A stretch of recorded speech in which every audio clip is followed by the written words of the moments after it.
गुरुदेव भगवान की जय। प्यारे कृष्ण कन्हैया लाल की जय। श्री भक्तमाल में चल रहा है चरित्र श्री हरि ध्याननिष्ठ भक्तगण का, और हरि ध्याननिष्ठ भक्तगण में आज है चरित्र श्री शतरूपा जी। शतरूपा जी मानव सर्ग की आदि माता हैं। ये स्वयंभू मनु की पत्नी थी। मनु और शतरूपा से ही मानव सृष्टि का आरंभ हुआ। श्रुति भी कहती है ततो मनुष्या अजायंत, यानी मनु और शतरूपा दोनों ही ब्रह्मा जी के शरीर से उत्पन्न हुए हैं। दक्षिण भाग से मनु का और वाम भाग से शतरूपा का प्रादुर्भाव हुआ है। बृहदारण्यक उपनिषद में बतलाया गया है केवल मनुष्य ही नहीं, सैकड़ों प्रकार के पशु भी इन्हीं दोनों की संतान हैं। शतरूपा इच्छानुसार रूप धारण करने वाली तथा संकोचशीला स्त्री थी, अतः प्रथम समागम के अवसर पर इन्होंने सैकड़ों रूप धारण करके अपने को मनु की दृष्टि से छिपाने का प्रयत्न किया, किंतु उन सभी रूपों में मनु ने उन्हें पहचाना और वैसा ही रूप धारण करके उनसे भेंट की। इस प्रकार सैकड़ों रूप धारण करने के कारण संभवतः उनका नाम शतरूपा हो गया। जिन जिन पशुओं के रूप इन्होंने धारण किए उन सभी के रूप में एक एक संतान छोड़ दी। मानवीय सृष्टि का आदि स्रोत मनु से ही आरंभ हुआ। उन्हीं के नाम पर संसार के नर और नारी मानव कहलाते हैं। स्वयंभू मनु ब्रह्मावर्त के राजा थे। सब प्रकार की संपदाओं से युक्त बृहस्पति नगरी उनकी राजधानी थी, जहां पृथ्वी को रसातल से ले आने के पश्चात शरीर कपाते समय श्री बाराह भगवान के रोम झड़कर गिरे थे। वे रोम ही निरंतर हरे भरे रहने वाले कुश और कास हुए, जिनके द्वारा मुनिजन यज्ञ में विघ्न डालने वाले दैत्यों का तिरस्कार करके भगवान यज्ञ पुरुष की आराधना करते हैं। बर्हिष कहते हैं कुशों को उनकी अधिकता होने के कारण ही मनु की वह नगरी बर्हिष्मती पुरी के नाम से प्रसिद्ध हुई। उसी पुरी में महारानी शतरूपा के साथ मनु जी निवास करते थे। प्रतिदिन प्रेमपूर्ण हृदय से भगवान की कथाएं सुनना उनका नित्य का नियम था।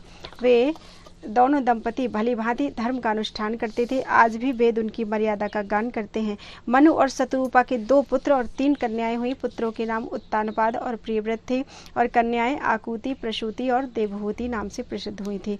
प्रसिद्ध भगवत भक्त ध्रुव राजा उत्तानपाद के ही पुत्र थे। राजा प्रियव्रत ने इस पृथ्वी को 7 भागों में विभक्त किया था। कन्याओं में से आकुति रुचि प्रजापति को ब्याही गई थी। प्रसूति प्रजापति दक्ष की पत्नी थी और देवहूति का विवाह महर्षि कर्दम से हुआ था। देवहूति के ही गर्भ से सांख्य शास्त्र के प्रणेता भगवत स्वरूप महर्षि कपिल का अवतार हुआ था। महाराज मनु ने बहुत समय तक राज्य किया और सब प्रकार से प्रजा पालन एवं शास्त्र मर्यादा की रक्षा रूप भगवान की आज्ञा का पालन किया। घर में रहकर राज्य भोगते भोगते चौथापन आ गया, परंतु विषयों से वैराग्य नहीं हुआ। इस बात का विचार करके राजा के मन में बड़ा दुख हुआ। वे सोचने लगे, हाय हमारा सारा जन्म भगवान का भजन किए बिना ही व्यर्थ बीत गया। तब मनु जी ने अपने पुत्र को जबरदस्ती राज्य पर बैठाया और स्वयं रानी शतरूपा को साथ लेकर वन को प्रस्थान किया। दोनों ने सहस्त्रों वर्षों तक घोर तपस्या करके भगवान को प्रसन्न किया। तब करुणा निधान भक्त वत्सल प्रभु श्री राम उनके सामने प्रकट हो गए। भगवान के श्री अंगों की शोभा नील कमल, नील मणि तथा नील मेघ के समान श्याम थी। उसे देखकर कोटि कोटि कामदेव लज्जित हो रहे थे। मुख पर शरद पूर्णिमा के चंद्रमा की शोभा बेहस रही थी। मनोहर कपोल, सुंदर ठोड़ी और शंख के सदृश ग्रीवा थी। लाल लाल ओठ, स्वच्छ दंत पंक्ति, सुंदर नासिका तथा चंद्र रश्मियों को तिरस्कृत करने वाली हंसी सुशोभित थी। नेत्रों की छवि नव विकसित कमल के समान सुंदर थी। मनोहारिणी चितवन जी को बहुत प्यारी लगती थी। सुंदर भौहें, ललाट पर प्रकाशमय तिलक, कानों में मकराकृत कुंडल, मस्तक पर किरीट, कारी कारी घुंघराली अलके, वक्षस्थल में श्रीवत्स और बनमाला, गले में पदक और हार तथा अन्य अंगों में भी मणिमय आभूषण शोभा पा रहे थे। सिंह की गर्दन सुंदर यज्ञोपवीत, हाथी की सूंड के समान सुंदर मनोहर भुजदंड, कमर में तरकस और हाथों में बाण एवं धनुष शोभित थी। पीतांबर की छवि बिजली को लजा रही थी। उदर पर त्रिवली की रेखा देखने के योग्य थी। नाभि ऐसी लगती थी मानो यमुना जी में भंवर उठती हो। चरण कमलों की शोभा अवर्णनीय थी। श्री रघुनाथ जी के वाम भाग में उन्हीं के समान शोभा की निधि आदि शक्ति सीता जी शोभा पा रही थी।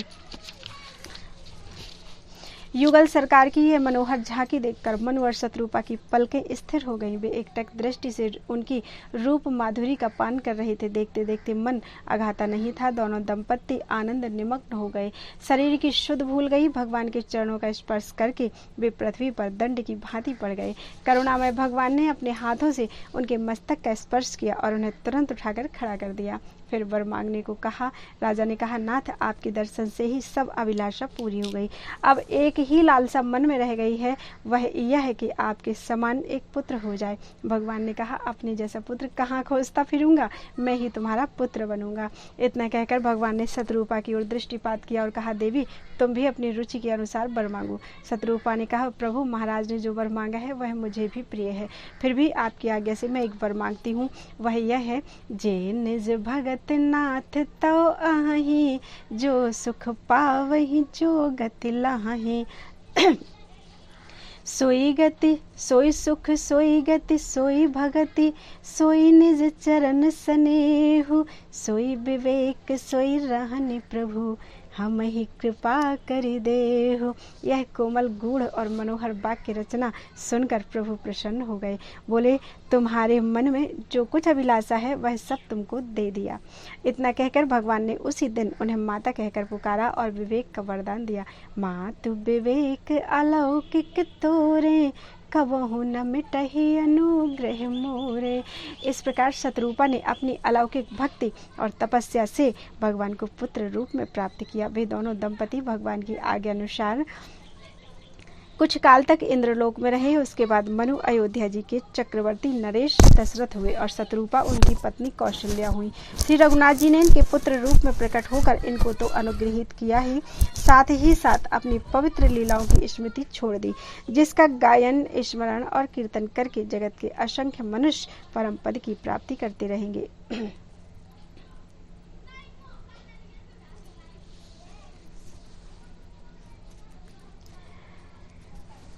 इसमें अगला चरित्र है त्रयसुता, यानी 3 सुताओं का। मनु जी की 3 पुत्रियां जो थीं उनका चरित्र और उनके नाम हैं, आपको अभी बोल दिया है, वही नाम है।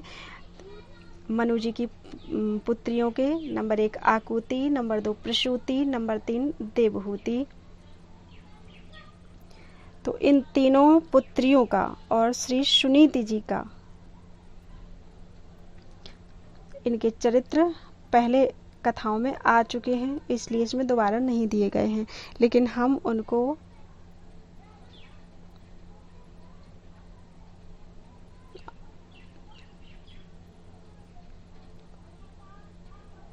ढूंढ के निकालेंगे और फिर से उसको पढ़ेंगे। ठीक है, राधे राधे। कल देखते हैं आकुति, प्रसूति, देवहूति और श्री सुनीति जी, इन चारों के चरित्र आपको हम कल सुनाएंगे।